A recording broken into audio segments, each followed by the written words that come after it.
ECU? R. Do you bleed purple and gold? Are you ready to hoist the colors? Hoist the colors! It's time for the most in-depth look into the world of ECU athletics. Welcome to Hoist the Colors with your host, Stephen Igo on 94.3 The Game.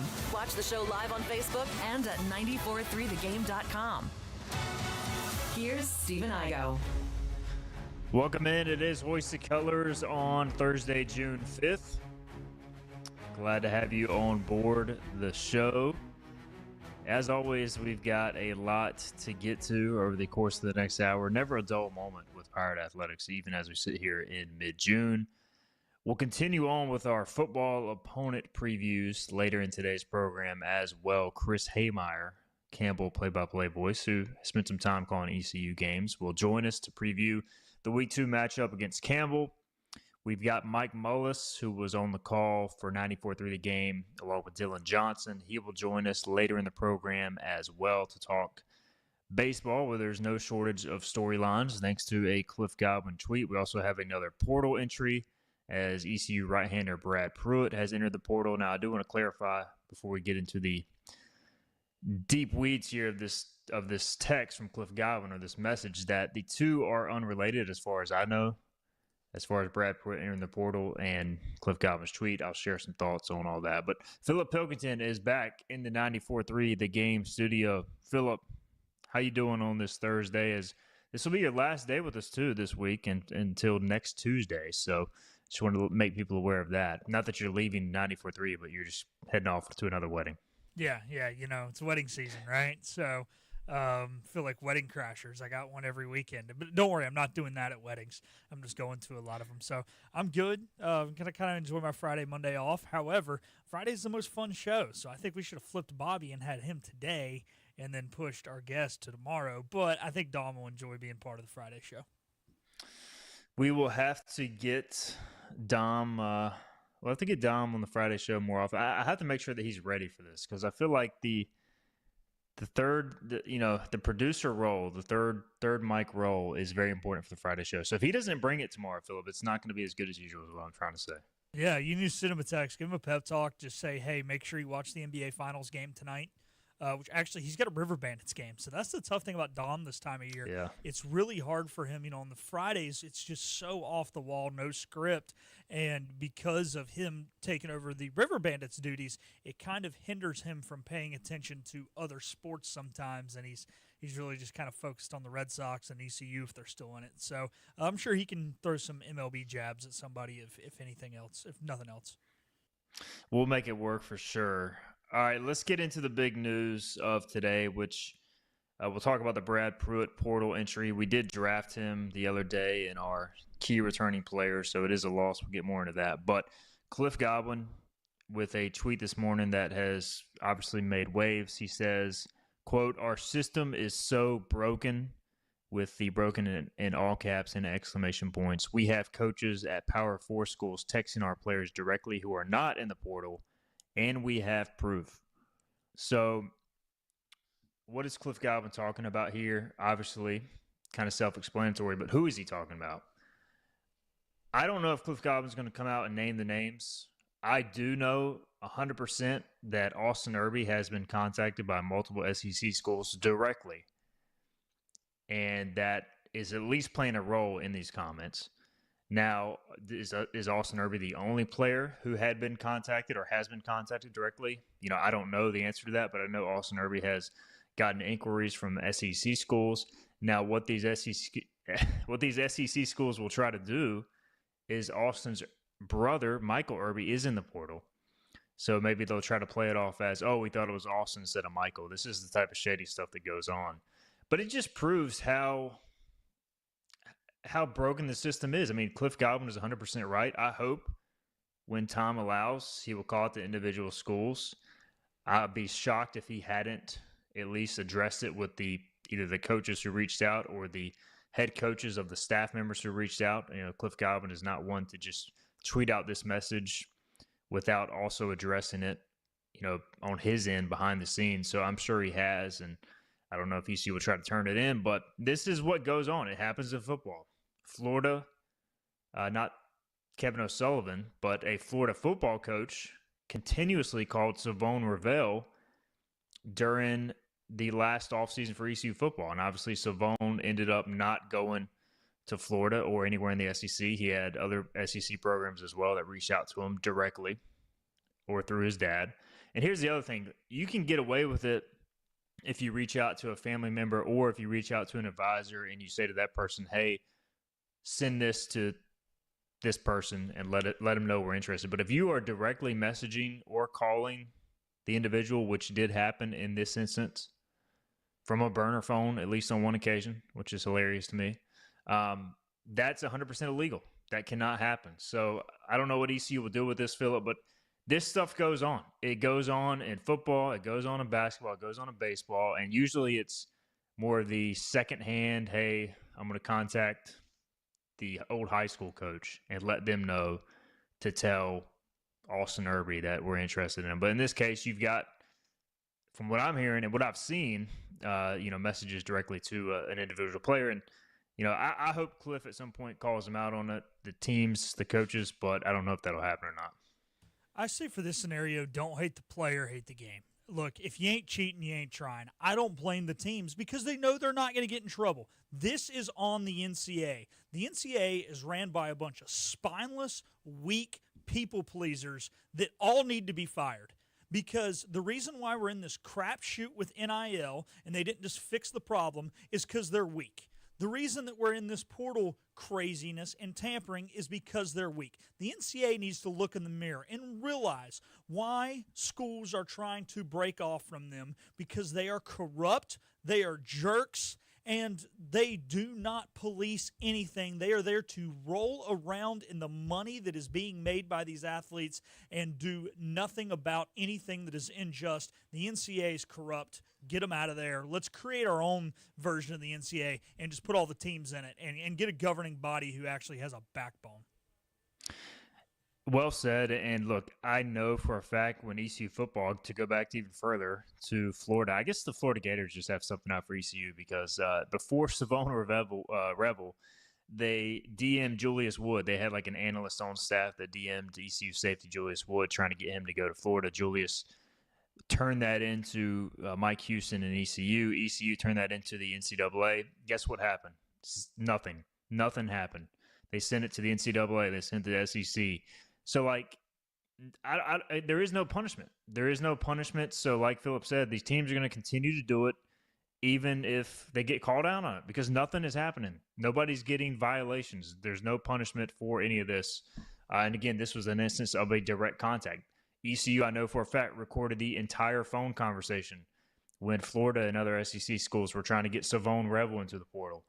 The SEC, I will say, I mean, from what I'm hearing, they're as crooked as people make them out to be. They're trying whatever they can to get talent and buy talent from other schools.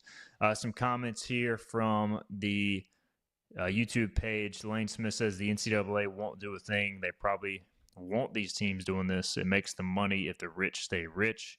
Cameron adds, until Godwin posts the receipts, it will be hard for people to take it seriously. He needs to expose the coaches doing it.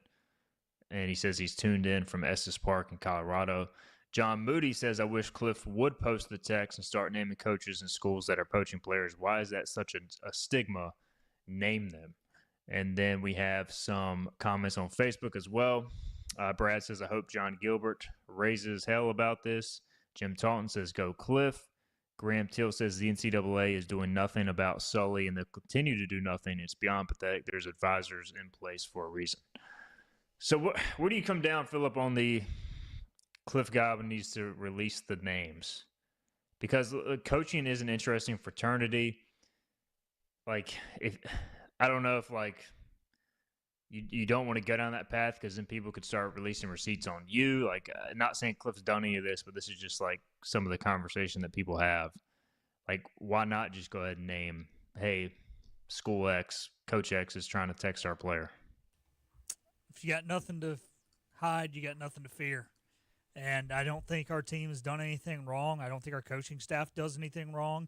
I believe that Cliff and his staff are very much about integrity.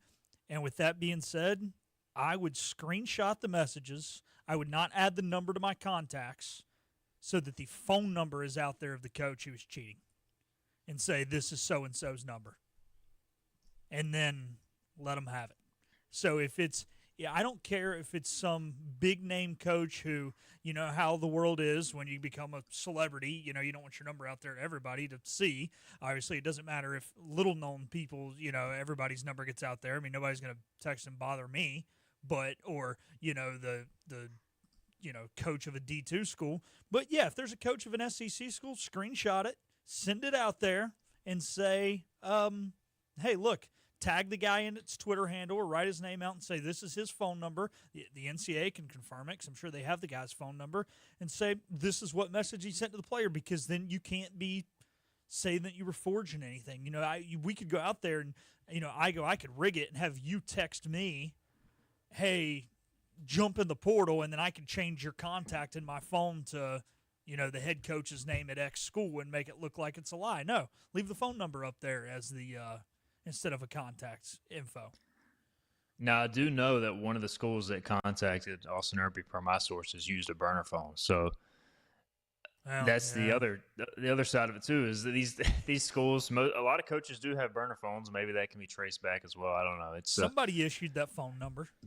It might be that is true. It's probably some Janko prepaid phone with it where you still got to hit the number 3 times to get to the third letter because it's only got the 12 buttons on it. But flip phone.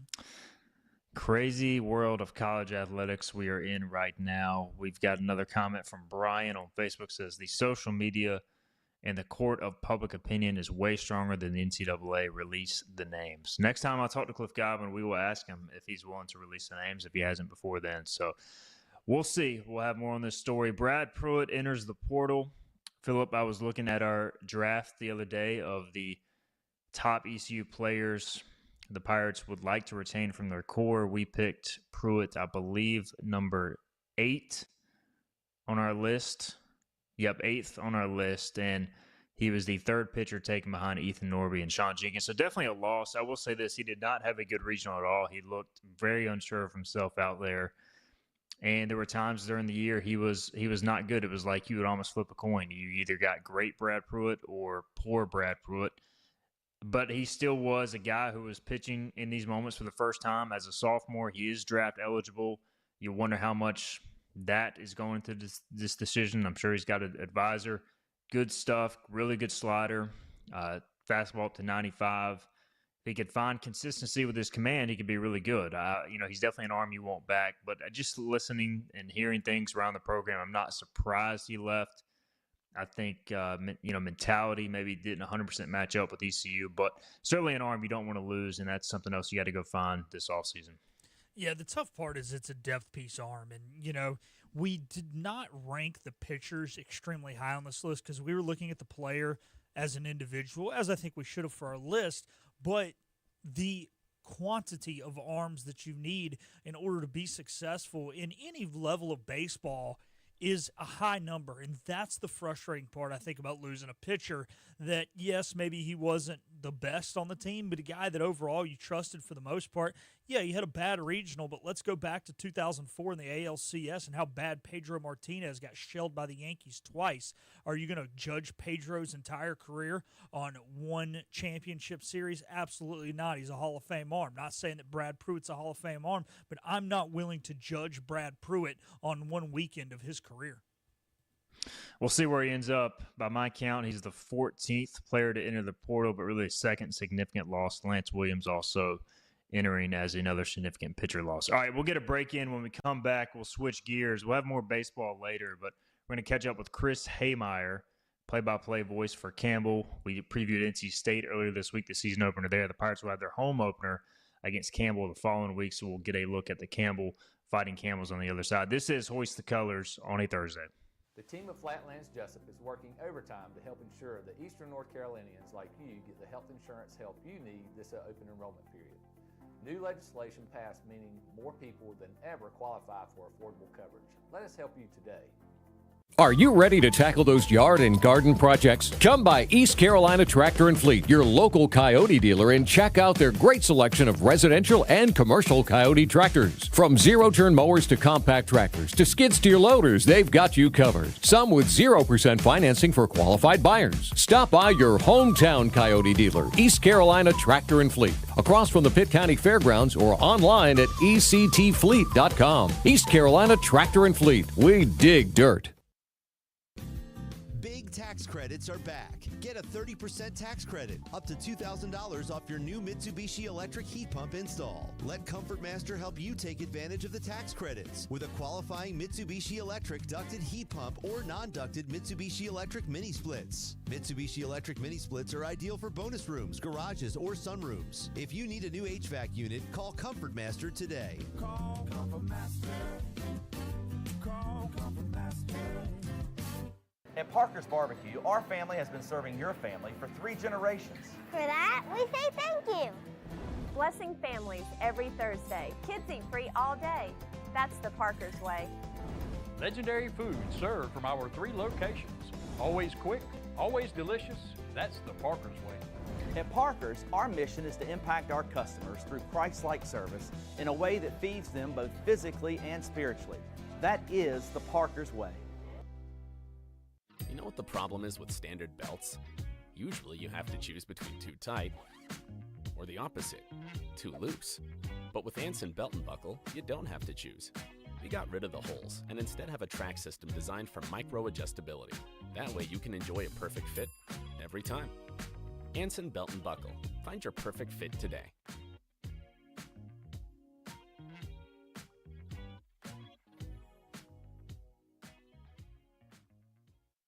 Healthwise Pharmacy rounds the bases with all of your infusion, retail, compounding, and medical equipment needs. Locally owned and operated by pharmacist Marcy Parker, Healthwise has grown to be your most trusted provider for infusion services. Currently providing in-home or on-site infusions in North Carolina, South Carolina, and Virginia. Visit Healthwise Pharmacy at 615B South Memorial Drive or call 252-295-0059 to speak to a patient service representative to find the option that best suits your needs. Tired of the 1-800 numbers advertising Medicare products? Flatlands Jessup has 6 offices all throughout eastern North Carolina. Get face-to-face help from our local award-winning licensed team. Stop by today. Flatlands Jessup, your whole world covered. Get ready to board. We're live with Steve and Igo on 94.3 The Game. Now, back to Hoist the Colors. All right, welcome back in. Hoist the Colors on a Thursday, June 5th. We just talked ECU baseball. Cliff Godwin with some strong comments over Twitter this morning. We can get more into that with Mike Mullis in a little bit. But we're going to talk some Pirate football and preview our next opponent on our opponent previews now. We're going to head out to the video line and catch up with Chris Haymeyer. He is a familiar face and voice to Pirate fans from your time here in Greenville and across East North Carolina with the Kinston Indians. Chris, welcome to the show, man. Hey, Steven, thank you. Thank you so much for having me on. Yeah, it's been a while now, hasn't it? It's about a decade and a half since I did ECU baseball, and at the time the Kinston Indians. But time flies, I guess, when you're having fun. No doubt. So obviously, look, I want to tell people about your background as well a little bit more, because you're not only the play-by-play voice, but also the senior associate AD for external affairs at Campbell, which is, you have a lot going on besides just calling the game. So how is it that you balance that job with your play-by-play and really kind of get the best of both worlds with working in the administration, but also still being able to call some games? Yeah, well, first and foremost, it's been all about what these wonderful people at Campbell have done for me. I think, like a lot of people, came here at Campbell for an opportunity, and my opportunities came within these walls. It's been really, really fun to grow with this university. Stephen, when I got here in 2011, they had just gone back to the Big South. They built a new basketball arena, but quite frankly, they were Division I, really in name only. And we had a AD at the time that has ECU connections in Bob Roller that really started to put money into facilities, into coaches, and I was right there to grow along with it. So as this athletic department grew and started to not only succeed in the Big South, but become the best team in the Big South, and then move to the CAA, something that would have been a pipe dream really when I started here 15 years ago. And I was able to grow with the athletic department. That has been fun, and there has been some great people here, including current AD Hannah Bazemore, who is an alum here, that valued what I did and said, hey, can we expand your role because you have the institutional knowledge and the experience, but also I know you love play-by-play, and so we can keep you doing play-by-play too. It's challenging at times. It got a little more challenging when I had a couple of twins that entered the family, but it's been so much fun, and I really feel I get to do the best of both worlds, and it's been a great time to be at this university, and the job keeps changing. Not only in my title, but being in the CAA has been such a great thing for the athletic department in the university. Chris Haymeyer with us with Campbell, play-by-play voice and senior associate AD for External Affairs. Yeah, I wanted to ask Chris, like the CAA is no joke, especially in football. We all know it is a really good program, in basketball as well, and clearly in baseball it has a storied history. ECU used to be in the CAA as well. So that move, how has it been competitively? Because I'm sure it takes time to catch up to where those programs have been resource-wise, and just overall, like, do you feel like the Camels are starting to catch up on the playing field with their CAA brethren? Yeah, absolutely, and you make a good point. It's a huge step up from the Big South, and that's the big reason why Campbell joined the CAA. Campbell, second to last year in the Big South, they had won 13 trophies. And I think in this last 12-year run in the Big South, every team for Campbell, except 3, had won either a regular season or a tournament title. So Campbell was really kind of outgrowing the Big South. Great people, great teams there, but the bottom half of that conference, the resources even before the portal and the NIL era weren't really there. And so Campbell wanted to find a home that they knew would be stable. And you mentioned the history of the CAA, and I get it that the CAA now isn't quite what it was 10 or 15 years ago, but it was a definite step up in everything. Last year, Campbell took their lumps a little bit, but really it only took a couple of recruiting cycles for our coaches to really get a firm grasp of what they need to compete, the kind of athlete they need to compete. And it took a couple years to get the message out there to recruits that Campbell was in the CAA now. That automatically gets you in more doors and gets you on people's radar more than you did before. It's been really, really great, and I think we saw it this year with the fact that it's a Campbell basketball team on the men's and women's side that both finished in the top fourth of the conference, and a Campbell baseball team that finished back in the top third, and every single team did better than they did the year before. Other than a couple of outliers. It's been great too, because, road trips don't just get you to Clinton, South Carolina and Boiling Springs, North Carolina, where they did back in the Big South. But now you're in Boston, you're in New York, you're in Baltimore, Philadelphia.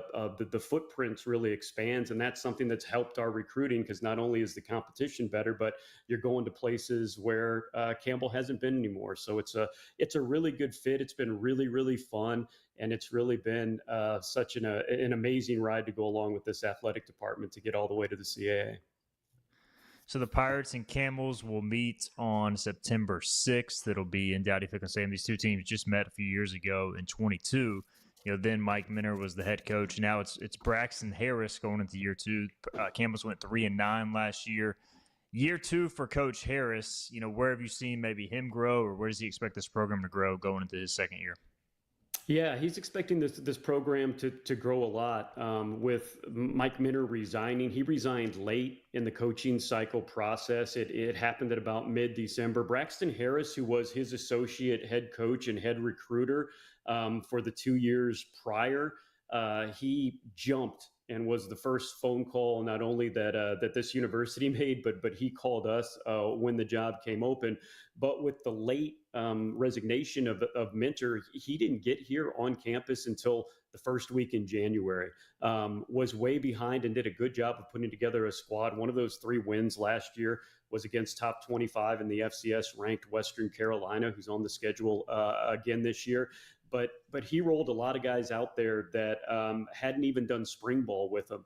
Got a lot of summer transfers, and he had a pretty good starting 12 on each of the on each sides of the ball, but then he just didn't have the depth, and that really showed with some close losses once the injuries started to rack up. He's really excited about what he has this year. He returns his starting quarterback, Mike Chandler, who was a Lamar transfer. He's a run pass guy, a really good athlete that was able to take the starting reins at the end of last year. He was a guy that came literally at the end of the summer. So he's got a lot more guys on both sides of the ball that actually were in a Campbell uniform and were able to put a whole spring together. He also has 19 summer transfers. The majority of those are D1 transfers, and he's excited about some local guys he has as well. Randall King, you might remember that name, an unbelievable basketball and football player from Eastern North Carolina, a Northern Nash product. He's 6'2", physical, has put on a lot of weight. He's going to be the number one receiver for Campbell this year. J.J. Cowan, a Triton High School guy from around here. And ECU, a couple of transfers, Logan Wright, and then a scholarship guy who was on your team, Cam Durant. He's going to come in and compete for an offensive lineman job right off the bat. So he's excited about what he has, and just like any coach in their second year, to spend a full cycle with the team, to have them in the weight room, to have them under your philosophy, to have them under your program and changing the culture. He feels that he's going to be a lot more ready for this season than last season. I'll tell you what, Logan Wright, he's not tall, but he can move some people. He is a big boy on the defensive line, so I expect him to make some moves at Campbell. And Cam Durant, a solid pickup, I think, as well for the Campbells. I'd be surprised if he doesn't play after watching him develop last year. All right, so I was going to bring up Mike Chandler. I saw they added a few transfer quarterbacks as well, but, man, more than 500 yards rushing. I'm not going to say he's the next like Haj Malik Williams, but obviously he's got some ability. So just how much of a game breaker is he with his feet, and if he can improve the passing, how much better can the Campbell's offense be? A whole lot better. And again, they used him last year at the beginning of the year. It was one of those QB battles that he was first in line 1 week during fall camp, and then he fell back to 2, and so they used him in a lot of trick plays and some gimmicky things, but he really got comfortable. And so when an injury happened to Campbell's starter last year, he got in and really took that role, and they weren't able to get him out. It's good because, as you know, much like Haj Malik Williams was, a lot of people talked about his legs, and of course the former Campbell quarterback using his grad year to go to UNLV, and we know what he did there. And now he's on the roster for the Las Vegas Raiders, which is awesome. But he's a guy that looks upfield first before he runs. His throwing a little back and forth last year, talking again about Mike Chandler, but a full year in the system, getting to know his receivers, and as a guy who just came in for the beginning of camp last year, his accuracy has improved a lot. So one of those guys that's going to look downfield first, but then when things break down, he can run. Of course, when you need a couple yards on a called run, he's going to be there. So really, really excited about him. It's going to be a really interesting schedule this year, Stephen, for Campbell. They have two FBS games this year. ECU is the one, of course, that we're talking about, but they'll play at NC State for the first time this season, and also some really good non-conference games. Western Carolina's coming in here, Furman's coming in here, and then a home schedule, which is another great thing about the CAA, as you'll have William and Mary coming in here to Buies Creek, Elon, and NCA&T as well. Yeah, I was going to ask, as we got Chris Haymeyer with us, play-by-play voice for the Campbells. I mean, it is a tough schedule. You open at Rhode Island on August 29th, and then at ECU, and we know Furman is a very quality FCS team. Western, as you mentioned, was very good last year at State. So how do you think the coaching staff will try to balance, expectations and just getting guys ready to go? Because it is a tough start to the season. You don't want to, I guess, bury confidence if you get off to a slower start, so to speak. Yeah, absolutely. I think everybody realizes that with Braxton Harris and what he was trying to build, and look, he's going to take your portal guys And there's guys on this Campbell team that were at Virginia Tech, Colorado State, LSU, Michigan State, Maryland. He's going to take those portal guys, but he really feels that the key to building a big FCS program is to get guys in your footprint. South Carolina, Virginia, and North Carolina. And in fact, 91% of the incoming high school classes is from that footprint. He knows, and the administration knows, and our AAD, Hannah Bazemore, told him coming in, hey, we know you're going to have to rebuild the culture here. You're going to have to rebuild the team in your image. Oh, by the way, navigating the portal and NIL. So we're going to give you a couple of years. I do feel, though, that this non-conference schedule is really going to prepare you for what is a CAA schedule. And you mentioned it, Stephen, how good of a FCS football conference this is. This is a conference that has gotten 6 teams into the FCS playoffs before. They're a conference that traditionally gets in 3 or 4. So they have the automatic bid out there. But then if you finish in the top 5 in this conference, you have a really, really good chance of going to the FCS playoffs as an at-large. And that's something that Campbell feels that this non-conference schedule will really get them ready for a conference and trying to make it to the FCS playoffs for the first time in program history. Chris Haymeyer with us. Chris, I'm asking all my guests this. What are the 1 or 2 things that have to go right for Campbell, if you could pinpoint them, for them to have a successful season? Kind of putting you on the spot here, but hey, if you say these 2 things go right, what do you think that means for the Campbells to have a kind of a breakthrough season on the gridiron? Yeah, absolutely. It was a patchwork offensive line last year. I think all but one starter was new, and there were guys that weren't even in the program before. We talked about the ECU transfer, and they should really shore up that offensive line. If they can give now an experienced quarterback, Mike Chandler, Campbell's starter this year. He started a year and a half at Lamar beforehand. If they can get him comfortable and give him time, I think this is an offense that can really do something. They return the majority of the people in their running back room. They have, as I talked about, the Rocky Mount Northern Nash product in Randall King. That's going to be a really, really tough star receiver to try to put down. I think they can do some things. The defense is going to get better just because it's the second year that they return a majority of their defensive starters. And I think that's the key. If the offensive line can hold up, if the defense can hold enough, they're going to win some games in the CAA this year. He is Chris Haymeyer. Chris, we appreciate the time previewing the Camels, man. Looking forward. It'll be a 6 o'clock kickoff on September 6th inside Dowdy-Ficklin Stadium, but always good to talk with you, man, and it'll be good to have you back in Greenville for that one.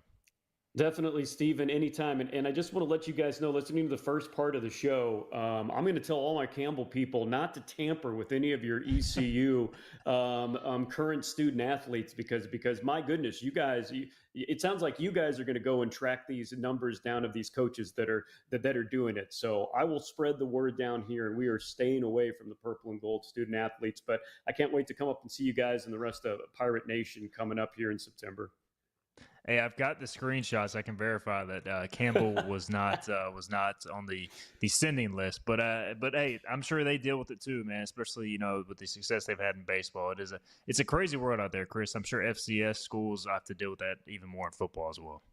Man, it is so crazy, Steven. Like, you know how it is. One quick story, because I was listening to you guys, I was hearing about this. The UNCW guys were telling me that their star player from this last year really left the Cape because he would go up to bat, and the catcher from insert Power 4 here would say, "Hey guys, we've got 6 figures for you and a couple of and a car back at our thing." And then he'd go to first base, and the first baseman, who's a guy from an SEC school, would say, "Hey, we got this and that for you." And it's just ridiculous. It's great that the opportunity is there, but when these student athletes are getting harassed, it cuts both ways. So I agree with everything you guys are saying. No screenshots necessary of my cell phone. I will stay away from you guys, just other than to call and say hi. I appreciate the time, Chris. We'll connect. I'll tell you what, we'll connect on game week this fall, man. I really appreciate the time. Absolutely. Thanks again.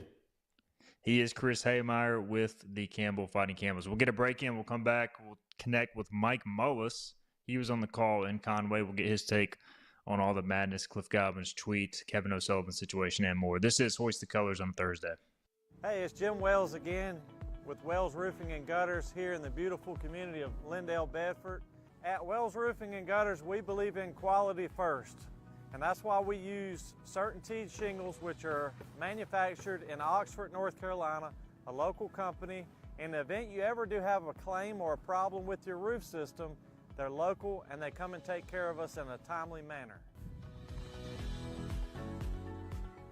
We could leave off some accessories and we could certainly save money, but we believe at Wells Roofing and Gutters in installing the correct way per manufacturer requirements, and we warranty your roof both in-house and also with our supplier, who is CertainTeed. For a job well done, no shortcuts taken, and a good quality job on your home, give us a call today, 252-227-8403.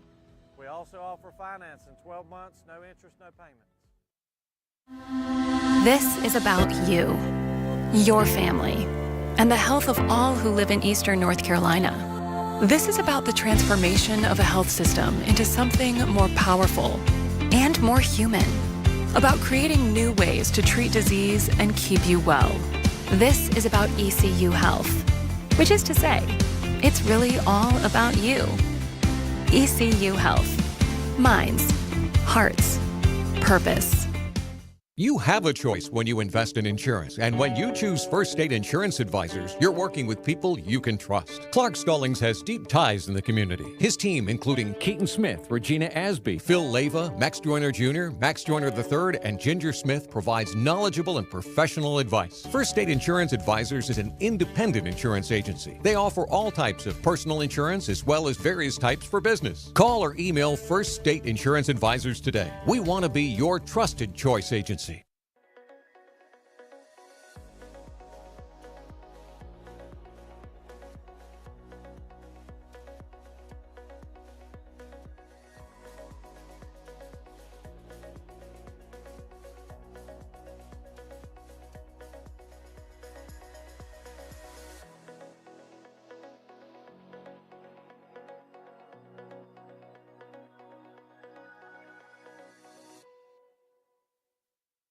Other restaurants claim their food is fresh and fast, but are they friendly? At Moore's, you're treated like family the minute you walk into their doors. With locations in Winterville, New Bern, Swansboro, Morehead City, and Jacksonville. We've been practicing what we preach since 1945. At Moore's, our barbecue is slow cooked and smoked over real wood daily until it's so tender it's falling off the bone. Combined with our fresh chicken, cooked to order seafood, and homemade fixins, we're sure you'll agree. If it's not Moore's, it's less. Loyal and bold, we're the purple and golds. Yo ho ho! And we're back to Hoist the Colors with Stephen Igo on 94.3 The Game. All right, welcome back in. Hoist the Colors, Thursday, June 5th edition of the show. We just talked some football. We kept our opponent preview going with Campbell. Appreciate Chris Haymeyer, his time on the program, previewing the Campbell fight and Campbell's. We'll get him on. Coastal Carolina will be up next. We'll talk to somebody that represents Coastal next week. Speaking of Coastal Carolina and Conway, South Carolina, Mike Mullis was there. He was on the call for 94.3 The Game. He joins us now. Man, there's never a dull moment, Mully. Look, we were talking on the phone earlier this week. We get Cliff Godwin tweeting this morning about schools tampering, and he said, he's got proof of it. So this is college sports now. Pretty crazy times, right? Yeah, it was way more honest when it was just a McDonald's bag full of cash. But in our effort to be, in our I guess quasi effort to be honest and above board, it's become seedier than ever. It's crazy. And look, we were talking earlier, and I kind of made the comment. I know I've seen the proof that Austin Irby was one of the guys who had been contacted by some SEC schools, and we'll see if Cliff Godwin names those schools by name later. I'm sure. I don't want to say I'm sure, but it wouldn't surprise me if there's been other players who have been contacted as well. Just how much do you hear this type of stuff, with your role in the business, and you've got contacts as well. So I'm sure this is not a shock to you. No, I mean, it's kind of funny. It does go on, obviously, and it's interesting to me that it always seems to be the same schools that the name pops up, and I don't know if that's become a kind of part of the legend or if that's actually how many times it's happening from specific schools to the mid-major type kids. But also, man, I can't help but the skeptical part of me, and I'm not saying this is the case with any of the kids here. I don't know, but it's interesting. These things come from burner accounts and other things that, in a lot of situations, can't be validated. It would be an interesting catfishing situation, like a Teo Manti's girlfriend deal to, have your buddy grab a burner phone and shoot you a text, and you walk into the coach and go, "Hey, look at this," and such and such is after me, and does that create leverage? I don't know. I don't know where the underbelly of this thing starts and stops. Mike Mullis with us, ESPN Plus and 94.3 The Game color analyst for the postseason. And yeah, I mean, ECU thus far, I don't think they've been really hurt all that much by the portal, although certainly losing Lance Williams and Brad Pruitt, you would love to have those guys back. And there are other guys as well who may end up going on to other places and having success. So what do you make thus far of who ECU has lost versus, maybe what they have returning, although the portal is open through July 1, so this is a ongoing conversation. Yeah, I agree with what you said there. Like, it's the ones that we know are detrimental. I mean, I think losing Keenan Bowman is a depth hit. I think obviously the two arms that you mentioned. What we don't know is, I mean, obviously we just had an experience of dealing with a Pirate that moved through the portal in Colby Thorndike, and he grew up to a guy that was a Pirate killer at least for one game, and we saw that with Rasmussen at Tulane, same thing. So some of these guys you don't know. They recruited these kids in here because they felt like there was something there. Anybody that's ever recruited will admit that they've missed on kids. So sometimes you look at that and go, well, that was kind of a trimming of a player that may or may not have ever blossomed into something that was going to help anyway. And some of them will go on and have great careers elsewhere. And, it may just a change of scenery may be what they need. But let's face it, not everybody likes the same flavor of anything. So if it's not a fit both ways, it's, you only get 5 years to play 4 seasons at the college level. Well, theoretically, I guess that has kind of been exercised a little bit differently as well. But theoretically, you get those 4 active seasons of participation. Why would you want to spend them in a situation that doesn't fit you? And why would a coach want to have a player around for 4 years that they don't feel like is a fit for their culture? So, we don't know what we don't know about some of the young guys that have left, but the ones that had relatively significant playing time, you could think those 3 guys, Bowman, Pruitt, and Williams, certainly hurt. Mully, what was your take on the Conway Regional as a whole? And we can maybe discuss, some of the specific things that came out of it.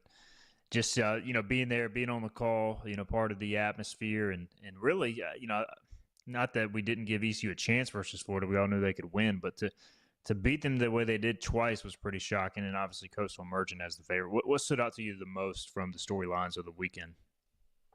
Yeah, I think the big storyline was Florida and the fact that Florida didn't show up. And I want you to think about this now. Coastal gets through that thing, never having to face the SEC, monster under the bed. They never had to deal with Florida. So that was a huge benefit to them. It reminds me of some years back, if I'm not mistaken, East Carolina goes to Virginia and never has to face Virginia. They end up having to beat Bill and Mary, or William and Mary has to beat them with the two. They had to beat them twice on championship day, so or spill it over into Monday. But that's the way you want to go if you could do it. And I think the story is how Florida didn't show up, and then obviously all the other things that go with it, with O'Sullivan shenanigans and everything else. But man, Coastal's a good club, and I think they've got a fighting chance, better than even a fighting chance. I think they've got a good chance, and they're so deep on the mound that we only saw parts of that. They just did not have to go into that bullpen that is full of legitimate premium type arms. So when you've got that much pitching, you've got a fighting chance, and I do think the Shants have that. But the Pirates went in there and did what they had to do, man, and they kind of piggybacked their performance in the conference tournament from the standpoint of they got a tremendous amount of production from places that you would not expect it. And, if you go back to the conference tournament, the one I always kind of talk about is John Collins getting 8 hits in 4 games, and then, the Irby 3 performances, and then, the way Jake Hunter, the number of appearances he made, and, all these things that you were kind of surprised that guys stepped up to that level. And you go to Conway and you get, Irby just, can't get out, and Alex Peltier comes through and probably hits double what his batting average was during the season. And, so they got those performances, obviously, what Zayak did, what Lance Williams did. Both of those guys had their best outings of the year for the Pirates. So they did what they had to do. It was a lot of fun to watch. I mean, that last ball game, although we came out on the short end of the stick, a 1-0 college baseball game is pretty special, especially when it's played as quickly as that one was played. Mike Mullis with us, color analyst for ECU Baseball. Mully, where do you land on and again, we'll see where the roster ends up shaping up as this month concludes, but do you buy into the notion that the postseason can serve as a launching point for this core, assuming Irby, Burris, guys like Colby Wallace, Jack Herring, Barron, Peltier, some of these pitchers, Norby, return? I mean, do you buy into that? Like, this could springboard them into next year being the club they want to be for the regular season? I mean, sure it can, and it's going to be a significant regroup either way, losing some key pieces, but yeah, it's how other than winning the whole thing, it's how you wanted to end your season when you had kind of scuffled the way the Pirates had, and then to get into postseason play, have such a good showing, kind of prove to yourself that we can do this, and we're capable. We just have to play well and play. The key word to me, all but 3 innings of the postseason, and I'm going back to Florida, Florida being the conference tournament, was how consistently the Pirates played and, minimized the free passes and for the most part made the plays. And, they did the things. They just played winning baseball. And I think, they proved to themselves that, quite frankly, it is just that simple. If you take care of the small things, the bigger things have a way of taking care of themselves. And so, yeah, you certainly build on that. You know what it feels like. I mean, anybody who's ever been involved in sports has stood there and watched somebody on the other side of the field celebrate, and it's a bad feeling, and one that you don't want to have any more times than you have to. And I think that distaste for that moment with a group that's had so much success should certainly be a spark.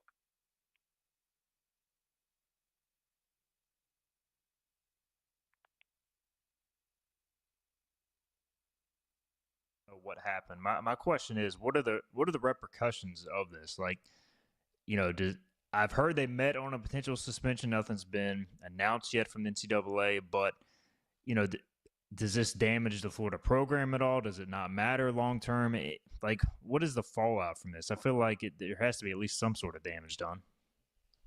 Yeah, no, I mean, obviously, I think the reputational hit has been evident. I mean, it was a hot topic and kind of continues to be, but it's obviously like everything else, the cycle is just about run. But yeah, the program has taken some hits for sure.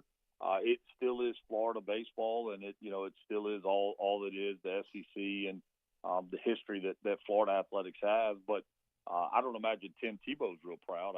Just to think of one guy that has worn that Gator uniform that probably thought a little less of how his university was portrayed. But yeah, I do think something has to happen with O'Sullivan. I can't imagine that it just that this is just the end of it. But it could be, I guess. It is funny to me. It's truly coaches behaving badly, and the stuff that happened with Coach Walter. I can tell you, I've been around Tom Walter a bunch, and man, it's just way off character for him to be so agitated and have just a loss of or a lapse in good judgment. You saw Coach Corbin from Vandy come out, and he was all up in a lather. So I mean, not sure. I don't know if the pressure is getting to these guys. The money, all these things is kind of derailing their thought processes. But the Kevin O'Sullivan one, he certainly jumped the shark in his antics, and the way he went about that, man, was beyond reprehensible. And I quite frankly, if there's the bigger story to me coming out of this is the self-discipline and restraint that Cliff Godwin showed, because I have to feel like a Cliff Godwin that we all once knew, and a guy who has worked so hard on himself, I guess, internally would have absolutely lost it. And we could have had a real story coming out of there. But all in all, man, what O'Sullivan did, and he's got a reputation. This isn't a first go. And, it will be interesting to see if and what is handed down. He is Mike Mullis. You can hear him on the ESPN Plus broadcast during the season, and then he called the Conway Regional for 94.3 The Game. Mully, we appreciate the time, man. Enjoy some perhaps downtime this offseason, although maybe not. Yeah, no, man. It'll be it's so weird. It comes, it's just like, you hit Christmas and you're waiting, and then all of a sudden it starts, and when you're mired in the middle of it, you feel like, man, this is a super long season, and then when it's over, it's like, man, that was quick. So it was a lot of fun. I enjoyed it, and we'll look forward to seeing what the next iteration of the Pirates look like, getting to know those guys, and hopefully getting the opportunity to tell their stories.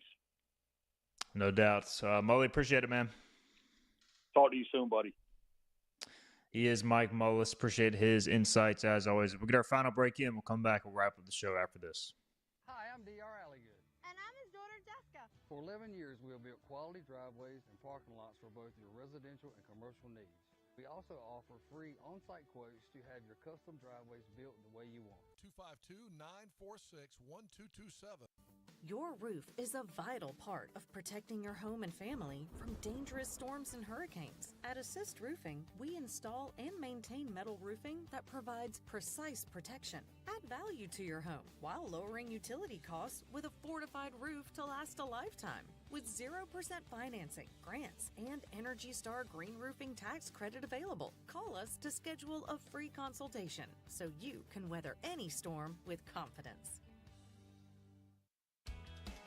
Make every day electric on the Kawasaki Electro 20 electric balance bike. Maximize the fun with long run times, impressive top speed, and Kawasaki build quality. Easy adjustability and smooth handling make everyday riding more enjoyable. And the standard MTB type tires provide off-pavement capability. The Kawasaki Electro 20 is the electric balance bike that's built to rip.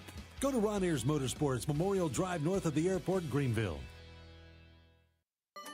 Your confidence makes everything look good. You see the world in vivid color, not black and white. Swing through your neighborhood Fantastic Sam's cut in color. And let our experienced stylists take you from everyday to extraordinary. Fantastic Sam's hair salons are locally owned and operated. Our full-service salons are conveniently located in Goldsboro, Kinston, Greenville, New Bern, Jacksonville, and Calabash. Stop in today at Fantastic Sam's, where the possibilities are endless.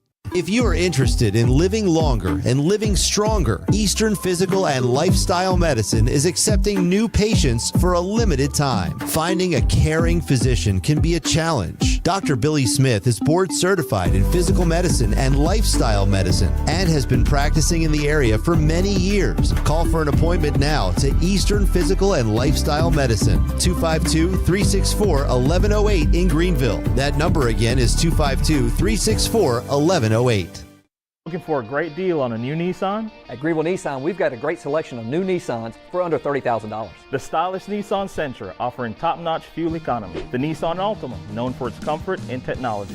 The Nissan Kicks, the perfect combination with its compact design and performance. The Nissan Versa, delivering incredible value without compromising on features. And don't forget the Nissan Rogue, an award winner for 10 years in a row. Drive it home just for $22 down and $349 a month. Visit GreenvilleNissan.com today. Greenville Nissan, where we drive to serve.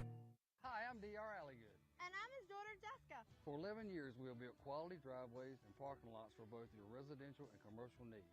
We also offer free on-site quotes to have your custom driveways built the way you want. 252-946. Oh, hey, welcome back. You got here just in time. This is Hoist the Colors on 94.3 The Game.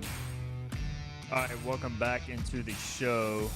Got about a minute or two left, so we'll try to hit some of our comments and questions quickly. Steve and I go here, Philip Pilkin and producing.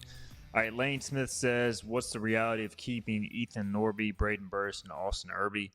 Lane, according to my sources, I expect all those gentlemen to return. We're going to have Braden Burris, or scheduled to have, I should say, on the show next Monday to talk about the season that was. I would expect him to return. Austin Irby, I think, has met with the coaches. He plans to return, and then Norby plans to return as well. Matt on Facebook says, why doesn't anyone want to mention the defensive change made before the tournament? Matt, I think that we mentioned that quite a bit. Alex Boucher being moved off shortstop, Dixon going to shortstop. Philip, we discussed the Boucher change quite a bit, right? I think we did leading into the conference tournament. Well, we really hit it on it that Monday. Cliff Godwin came on our show the day before and said, hey, there's going to be a change. I think we hit on it then. And then Tuesday during the show, we hit on it, this being Tuesday of the first conference tournament game. And then we might have kind of mentioned it as the week went on, but we haven't talked about it as much lately because I think it just kind of was the new lineup. Yeah, I mean, like once the move was made, and you can make an argument why did it take so long for that button to be pushed, which is fair. But, I think with Dixon Williams assumingly going to the MLB draft, and even if he doesn't, the next key for a big key for next year's team is finding a shortstop, because you would assume Braden Burris plays second. Yes, he could play outfield. You've got Colby Wallace at third. If you could find a shortstop, I feel really good about next year's team, again, assuming everybody's back. But I think we discussed it. It's just one of those things where it was kind of a bit lost in the shuffle once the move was made, because it was the team. Yeah, real quick, would you rather Braden in the infield or the outfield? I like his wheels out there. I think you're kind of wasting them in the infield, honestly. I say let him roll at short or second base. Okay. But I know we're out of time. Maybe we can get more into that discussion on Friday. Philip, enjoy your trip. We'll be back Friday, 12 noon. Bobby Harward, we'll see you then on Hoist the Colors.